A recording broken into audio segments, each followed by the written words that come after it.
Hello everybody, Anthony Gonzalez coming to you from our Canton office. I'd encourage you to come down. It's in Belden Village. If you haven't been here yet, we'd love to have you.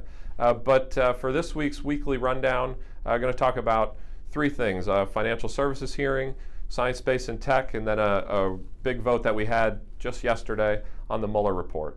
So science, space, and tech, we had a great hearing on the U.S. space program and how we can make sure that we maintain our dominance internationally. And so we spent a lot of time talking about NASA and how we can better resource and better leverage NASA Glenn as well as our other research centers. It was just a great hearing, bipartisan, great agreement from both sides on just pushing NASA forward and making sure that we're always at the forefront.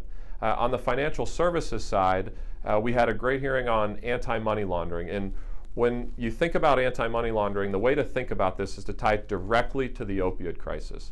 So if you're selling illegal heroin or fentanyl in our communities, you somehow have to launder that money. You can't go through the traditional banking sector. And so what we spent time with on that hearing was making sure that we're analyzing the law correctly so that we can shut down the drug dealers and make sure that they don't have access to funds. So anti-money laundering, when you hear that, think opiates, think drugs. That's what I'm thinking about, and that's what I'm working on. And then finally, with respect to the Mueller report, we had a vote. It would pass unanimously, not controversial.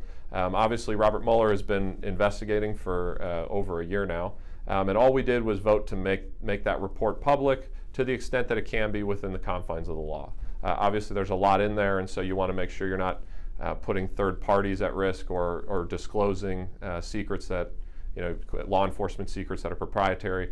So all this said was we're going to release what we can, pretty non-controversial, but again, I voted for that. I think that's appropriate. We spent a lot of money on that, and I think the American people deserve to see it. So that's our update for the week. Thank you again for sending me and allowing me to be your representative. Thank you.